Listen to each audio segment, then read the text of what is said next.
الحمد لله إن الحمد لله نحمده ونستعينه ونستغفره ونستهديه ونعوذ بالله من شرور أنفسنا وسيئات أعمالنا من يهده الله فلا مضل له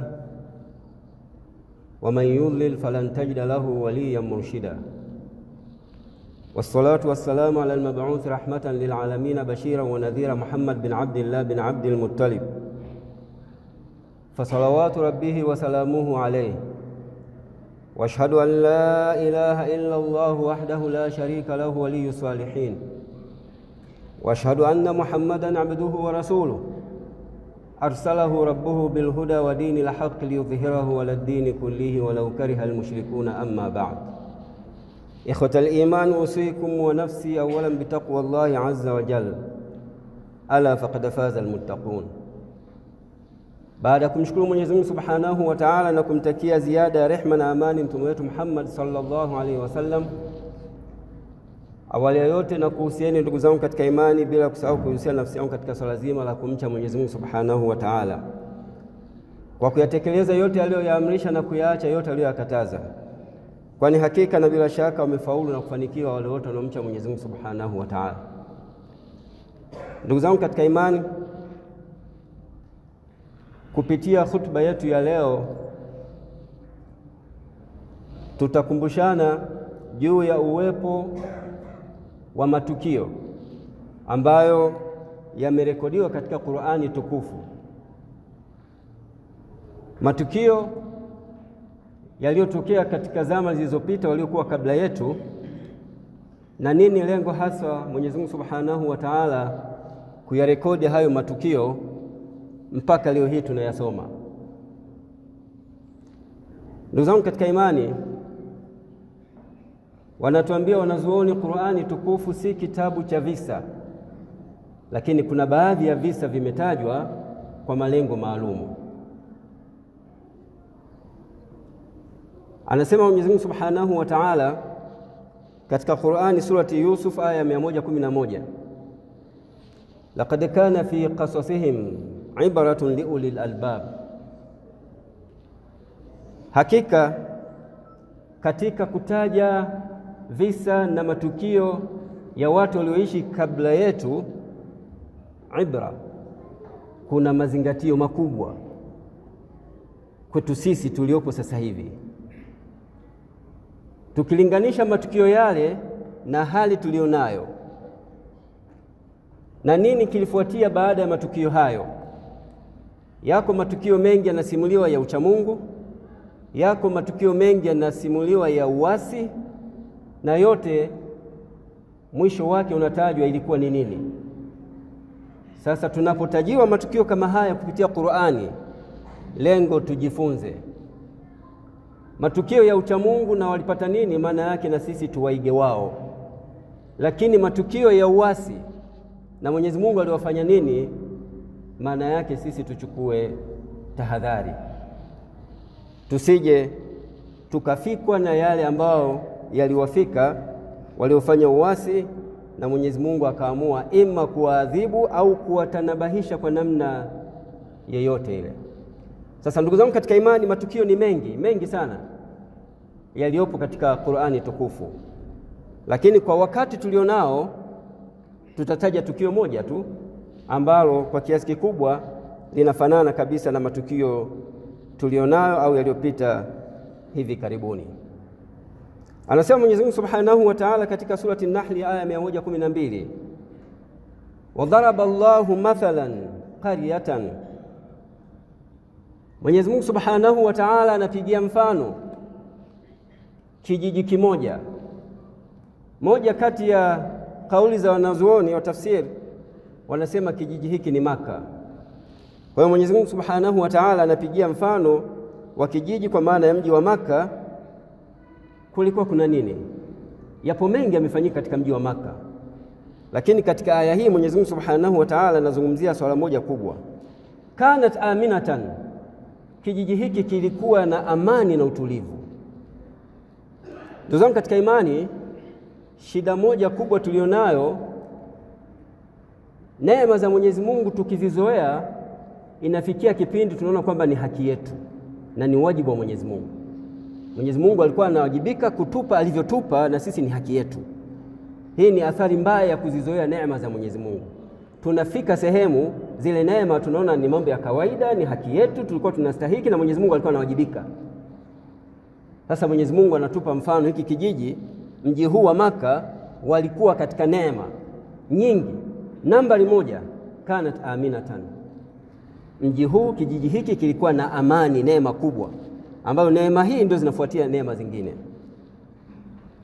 Kanat aminatan, kijiji hiki kilikuwa na amani, mutmainna, lakini na utulivu. Yaatiha, kutokana na hizo neema alizotaja mbili, amani na utulivu, yaatiha rizquha raghadan min kulli makan. Watu wa kijiji hiki, watu wa mji huu, walikuwa wakipata riziki zao kwa wingi, min kulli makan, kutoka pande zote na kutoka nyanja zote. Walikuwa na chakula, walikuwa wana amani, na hawakuwa na maradhi ya kuwasumbua kama ilivyokuwa mji wa Yathriba. Yatiha rizquha raghadan min kulli makanin. Na kwa sababu ni kawaida ya watu wengi kujisahau neema za Mwenyezi Mungu, akazitafsiri kwamba ni haki yao na Mwenyezi Mungu aliowapa neema hizo, ndio alikuwa anawajibika kuwapa na anawajibika kuzilinda neema hizo. Fakafarat bi an'amillah, watu hawa wakazikufuru neema hizi, hawakutoa shukrani, wakaendelea kumwasi Mwenyezi Mungu. Alichokifanya Mwenyezi Mungu Subhanahu wa Ta'ala, anatuambia katika aya hii, Mwenyezi Mungu hakuwaadhibu, aliwaonjesha tu. Faadhaqaha Allahu libasa aljuu, Mwenyezi Mungu akawaonjesha, na sio kawaadhibu, aliwaonjesha. Aliwaonjesha nini ndugu zangu katika imani? Wanazuoni wa tafsiri wanasema walipatwa na ukame kwa muda wa miaka 7 mfululizo, walionjeshwa. Tunafahamu neno kuonja si kula chakula chenyewe. Unapopika chakula ukaonja, maana yake moja, ima unataka kujua kimekwisha iva au vile viungo ulivyoviweka vimekamilika, na kama vijakamilika ufanye nini? Uongeze ili vikamilike. Hii ndio maana ya kuonja. Hauli, unaonja tu. Sasa hawa Mwenyezi Mungu Subhanahu wa Ta'ala aliwaonjesha kwa muda wa miaka 7 kwa kukosekana mvua. Faadhaqaha Allahu libasa aljui wal khawfi, Mwenyezi Mungu aliwaonjesha kwa kuwavalisha vazi la njaa na wasiwasi. Waliokuwa na amani na utulivu, kwa kuwa wamemwasi Mwenyezi Mungu, zile neema za Mwenyezi Mungu wakazizoea, wakaona kuwa ni haki yao na Mwenyezi Mungu anawajibika. Mwenyezi Mungu ili kuwakumbusha wao na anatukumbusha sisi, aliwaonjesha kidogo tu. Hiyo kidogo tu ilikuwa ni miaka 7 kukosa mvua. Tumeonjeshwa sisi siku 3, 4 mpaka 5, zizidi siku 5. Athari yake hakuna ambaye hajamgusa kati yetu. Kila aliyokuwa ndani ya mipaka ya nchi yetu, athari ile ilimpata siku 4. Hapa Mwenyezi Mungu anasema miaka 7, wenzetu walionjeshwa miaka 7. Sasa sisi Mwenyezi Mungu alituonjesha siku 4, siku 5. Kuna watu wameathirika kibiashara, hakuna biashara iliendelea. Kuna watu waliathirika kisaikolojia, kuna watu waliathirika kijamii, kuna watu wamepoteza wapendwa wao. Siku 4, 5 tu. Sasa ndugu zangu katika imani, kama nilivyosema, hivi visa Mwenyezi Mungu Subhanahu wa Ta'ala anavitaja katika Qur'ani ili sisi tuzinduke. Mwenyezi Mungu hawa aliwazindua kwa kuwakosesha mvua kwa muda wa miaka 7, bima kanu yasnaun, kwa yale waliokuwa wakiyafanya ya kuzizoea neema za Mwenyezi Mungu. Wakafika sehemu wakaona kwamba ni haki zao, na Mwenyezi Mungu Subhanahu wa Ta'ala alikuwa anawajibika kuwapa neema hizo. Sasa ndugu zangu katika imani, kwa nini tunarudia na tunakariri kuyasema haya? Tarehe 28 leo mwezi wa 11, habari tukio ilikuwa ni tarehe 29 ya mwezi uliopita. Kama utahesabia siku hizi kutoka 29 mpaka leo 28, takriban mwezi. Sasa hili tukio maanake lina miaka zaidi 1400 na zaidi, lakini bado tunalisoma mpaka leo hii, tupate kumbukumbu, tupate kuzingatia. Na jingine, sababu kubwa tunaendelea kuyasema haya kwa sababu yapo yanazungumzwa kwamba kuna mpango wa kufanyika tena kama ilivyofanyika tarehe 29 na tarehe 30, kitu ambacho kama waumini, kama wanajamii na kama watu ambao tuliguswa na athari ya tukio hili, hatupaswi hata mmoja wetu kutamani hali ile irejee. Sidhani kama yupo hata mmoja, siamini. Lakini kwa kuwa lina harufu ya ushirika kutoka nje ya mipaka nchi yetu, yawezekana hao ndio wanaotamani hali ile irejee tena. Ndugu zangu katika imani, tukio lililotokea katika jamii yetu, katika nchi yetu, yawezekana kwa kiasi kikubwa ndani yake lina maslahi ya kisiasa, maslahi ya kiuchumi. Katika biashara,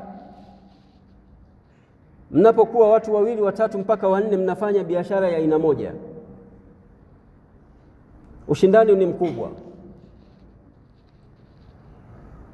na mmoja au wote kati ya wale wanaoshindana nao anapopatwa na jambo lolote lile akatoweka katika biashara hiyo yenye ushindani mkubwa kwa muda fulani, katika hali ya kawaida inawezekana kwako wewe ikawa ni fursa ya kujiendeleza zaidi katika kile kipindi ambacho mmoja au wawili watatu kati ya washindani wako katika aina hiyo ya biashara akawa hayupo kwa sababu yoyote ile. Ni fursa kwako wewe kuitumia vizuri nafasi hiyo kujiendeleza katika biashara hiyo ambayo mshindani wako mmoja au wawili wamekutana na changamoto fulani, basi wametoweka katika biashara ile. Sasa yawezekana kabisa wanaohamasisha, waliohamasisha na wanaoendelea kuhamasisha kwamba tuichezee au tuzichezee neema ambazo Mwenyezi Mungu Subhanahu wa Ta'ala ametupa, kwa kufikia hatua kuona kwamba neema hizi ni za kawaida, bali ni haki yetu, na zaidi ya hapo kwamba ni wajibu wa Mwenyezi Mungu kutupa neema hizo na yeye ndo anawajibika kuzilinda. Wapo watu wanatamani kutufikisha hapo. Sasa binafsi siamini kwa uzalendo tuliokuwa nao kama tunatamani hali ile irejee. Lakini ndugu zangu katika imani, si swala la kutamani tu, ni swala la kuchukua tahadhari. Na tahadhari yenyewe, sisi kama wazazi, sisi kama walezi, tunayo nafasi na fursa ya kurekebisha pale ambapo tulifanya makosa katika tukio lililopita. Wahusika na wahanga wakubwa katika tukio hili walikuwa ni vijana, hawakuhusika watu wazima. Vijana hawa ni wakwetu sisi, watoto wetu. Kama kuna sehemu tulikosea, hatukukaa na vijana wetu, basi tutumie fursa hii sasa hivi kukaa na watoto wetu, kukaa na vijana wetu, tuwape uhalisia wa mambo. Anaweza kuwa ni kijana wako yupo chuo, alimaliza chuo na ana maisha yake, lakini uelewa wake na tafakuri yake tofauti na mtu mzima, tofauti kabisa. Ndugu zangu katika imani, tukio moja linatuonesha nafasi ya mzazi kwa mwanae hata anapokuwa ameanza maisha yake ya kujitegemea. Abdullah bin Umar, baada ya kuwa ashaanza maisha yake akiwa ameoa, siku moja walipishana na mkewe. Katika kupishana kule ikafikia mpaka akampa talaka ambayo ilikiuka taratibu za utoaji wa talaka. Habari hizi zilipofika kwa Mtume sallallahu alaihi wasallam, alikuwa ana nafasi ya kumuita Abdullah bin Umar, kuzungumza naye moja kwa moja, kumwelekeza makosa aliyoyafanya. Lakini alichokifanya Mtume sallallahu alaihi wasallam ndicho tunachokumbushana leo hii. Alimuita Umar, akatoa maelekezo kwa baba amwambie mwanawe, akamwambia murhu ya Umar falyuraji'ha, Umar, muamrishe mwanao amrejee mkewe. Utaratibu aliotumia katika kutoa talaka kakosea.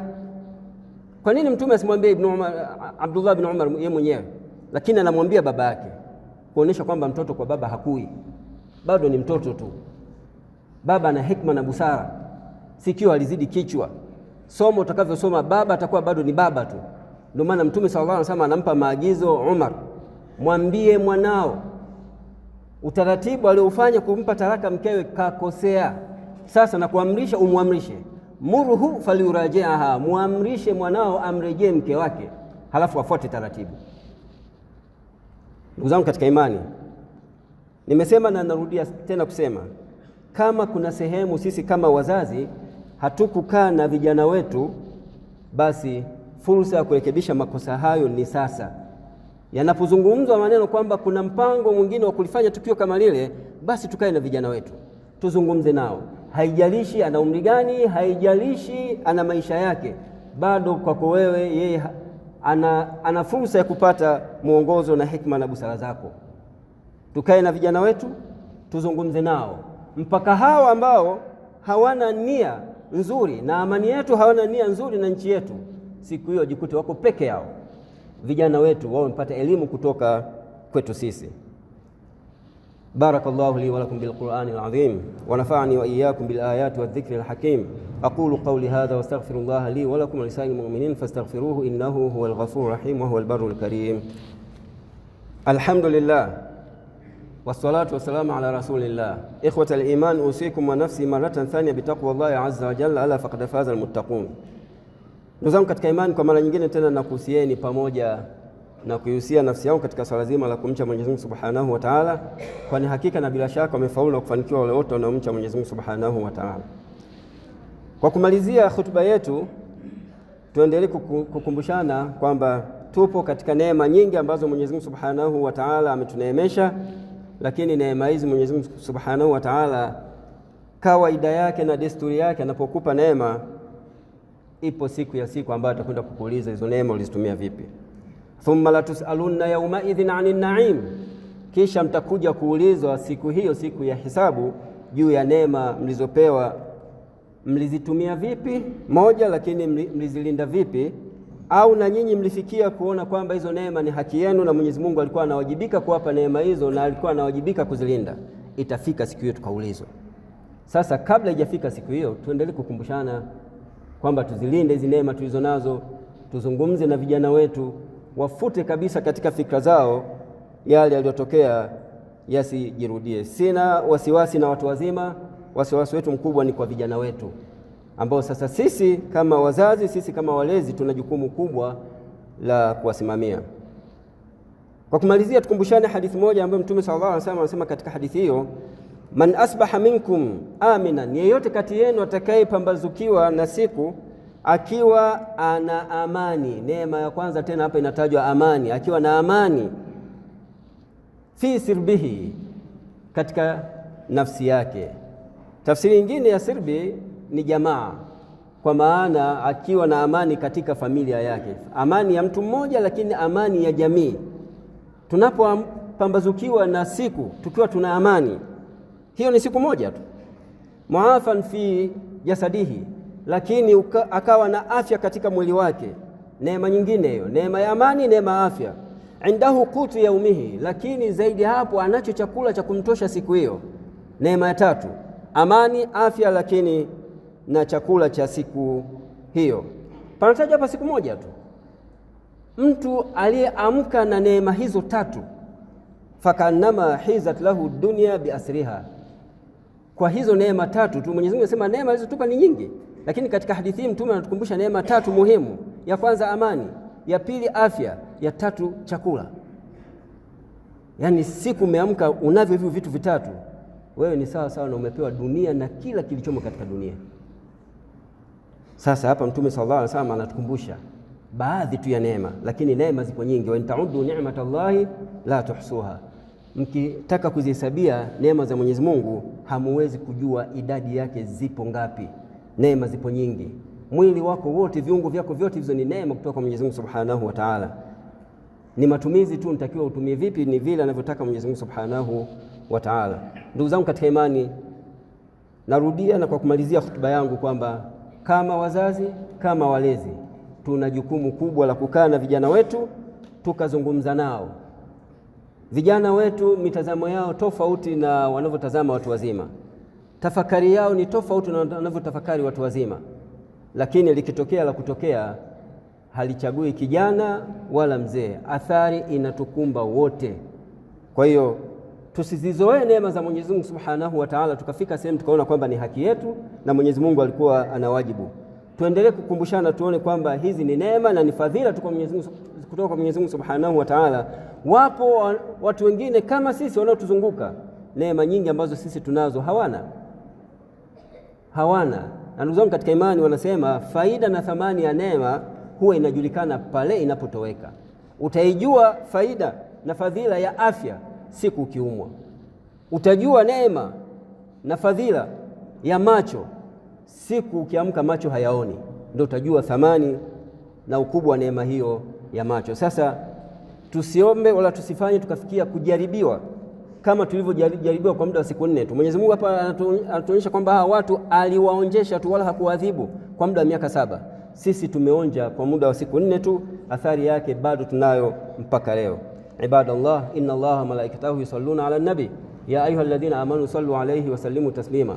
Allahumma salli ala Muhammad wa ala ali Muhammad kama sallaita ala Ibrahim wa ala ali Ibrahim wa barik ala Muhammad wa ala ali Muhammad kama barakta ala Ibrahim wa ala ali Ibrahim fil alamin innaka Hamidum Majid. Allahumma nas'aluka ridhaka anil khulafa'ir rashidin Abi Bakr wa Umar wa Uthman wa Ali ibn Abi Talib وبقية صحابة رسول الله. عباد الله، إن الله يأمر بالعدل والإحسان وإيتاء ذي القربى وينهى عن الفحشاء والمنكر والبغي يعظكم لعلكم تذكرون. اذكروا الله العظيم يذكركم واشكروه على نعمه يزدكم ولذكر الله أكبر. وأقم الصلاة.